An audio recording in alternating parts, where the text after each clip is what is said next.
In this video, traders, we're going to look at what is scalping in Forex and how do you do it. Stay tuned.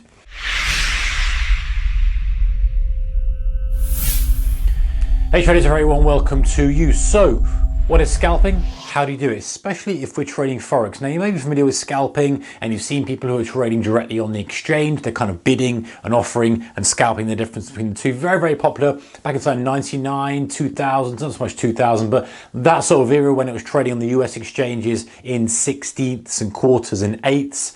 Decimalization changed the game a little bit. Instead of making a market, now you had to kind of speculate on direction. So fundamentally now, when we look at the Forex market, we're speculating on short-term direction of that currency pair. The idea with scalping is that we spot an opportunity, we're in aggressively, and we're out very quickly, whether we're right or we're wrong. The overall theme is you're trading with a decent edge, but you're trading it consistently, and with a lot of frequency. The very best scalpers are going to be trading kind of 10, 20, 30, 40, 50 plus times a day, and they're going to be eking out small profits on each one of those. So over the period of the day, they're going to make some money. Now, let's look at some of the downfalls, some of the advantages, disadvantages, strategies.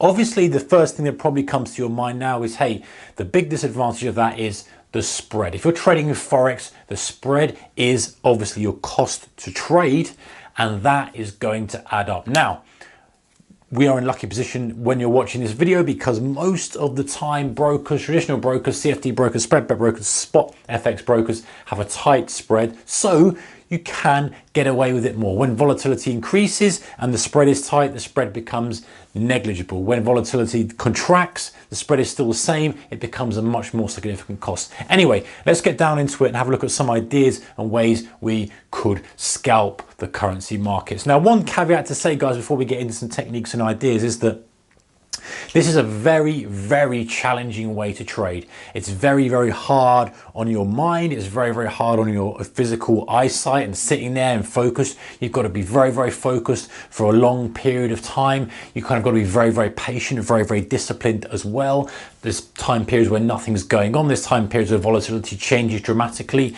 But if you can make it work, then it can be very lucrative. All right, so you are going to be trading probably off a 1 minute chart, and you're going to be trading a currency pair that's reasonably volatile. There's no point trading something that's not volatile because the whole point of scalping is you're taking advantage of the short-term momentum of that instrument. And generally speaking, scalpers will do this.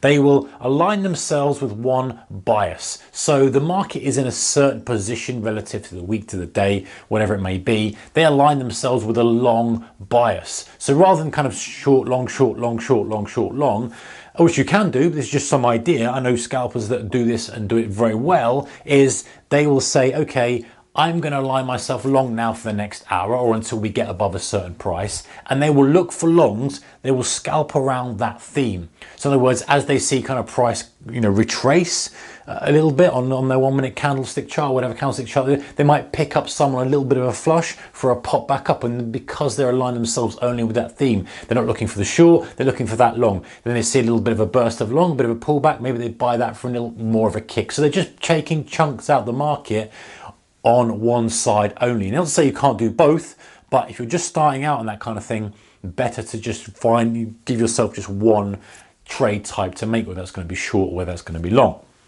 Okay, another thing that signifies a great scalper is they are very quick to exit. This is not optional, guys. This is a must. You cannot scalp if you're not quick to exit. You need to be quick to exit specifically when you're coming out at a loss. You are going to have a lot of losers as a scalper. It's part of the game.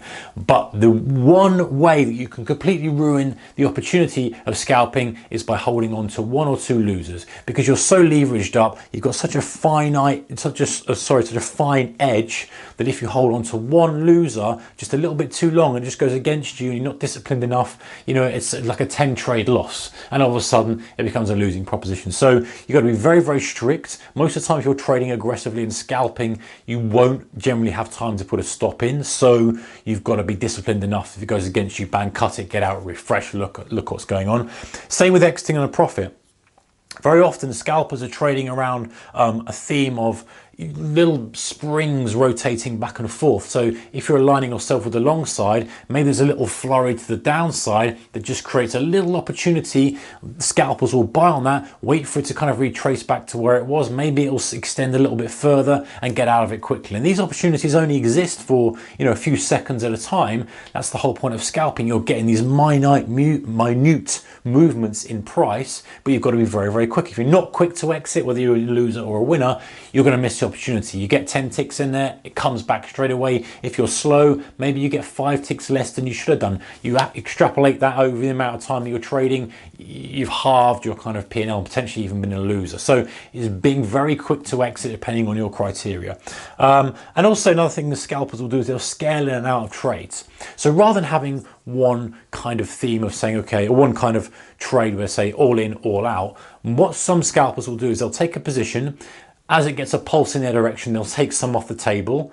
Then the market will come back, they'll add some more on, take some off the table. So they'll keep a core, but they'll keep adding, taking some off, adding, taking some off, adding, taking some off. So scalping around a core theme, keeping that theme of, hey, I think we're going to push up, whatever the theme may be, keeping aligned with that one bias, but scalping the opportunities within each. So they kind of become a little bit of a hybrid of a day trader and a scalper. Got the day traders, okay, I've got a 1 or 2 hour thesis behind this, but I'm going to scalp these kind of spikes because from a short-term perspective, any kind of aggressive spike generally is going to mean revert. So around that idea is, hey, get an aggressive spike, sell into that aggressive spike, let it retrace, find another good place to buy, sell into aggressive spikes and play it like that. And generally speaking, guys, this is the kind of thing, this is a little bit, I've made it a little bit broad with this, but some scalpers will be taking far less than this. But if we're trading spot and if we're just assuming we've got a spread of kind of 0.6 on to 1 to 1.5, depending on what we're trading, we're really looking for kind of 6 to 12 pips profit. 6 on the low side, obviously depending on what you're doing and your strategy and lots of variables for this, but this is the kind of order of magnitude to get an idea. 6 to 12 pips profit and less than 6 to 12 pips stop. Again, depending on the strategy you're trading, if you're trading a mean reversion, let's say it's spiking down, you're going in, you definitely don't want to use a full 12 pips. You're probably talking about 5 or 6 pips, and it's literally like, I want to try and get this turning point. If I get it, great. If I don't, I'm out. And it's keeping that decent risk reward ratio and high probability of success. Finally, guys, before we finish the video up, a lot of scalpers will use a mean reversion type strategy on a very short time frame. So if the 1 minute chart is kind of trending up, they will look at mean reversion, i.e. spikes to the downside to buy and scale out as it comes back to a mean. Scalps to the downside to buy. Even in a range bound environment, same kind of thing. A couple of candles in one direction that are a little bit of a flurry, as soon as it runs out of puff, they're going to sell that for it to unwind a little bit. The assumption is, or the theory behind that scalping is, there's a big buy order come in who's just impatient, can't be bothered to wait, can't bother to work it, causes a little flurry in the market. You can fade that flurry for it to retrace back. Now, of course, if you're wrong and it continues to go, that's when you need to cut it, because sometimes it's the start of a big move. So you can't be stubborn about it, because you could be on the end of a kind of 50, 60 pip move and getting completely slaughtered on a trade that didn't go your way. But if you're trading those kind of little nuances back and forth, and you're grabbing those little inefficiencies in the market on a very short-term basis, then that's scalping and there's some potential. Like I say, challenging way to trade, very, very kind of focused you've got to be. Your commissions and your spreads are a big factor and a big cost. Easy to make mistakes. You've got to be severely disciplined, but with the tight spreads and the speed of platforms now and a decent volatile market, then there's an opportunity to maybe add this into a strategy for your trading arsenal. All right, guys, if you like this kind of stuff, give it a thumbs up. Appreciate your subscription if you have subscribed, and I'll see you in the next one. Take care. Goodbye.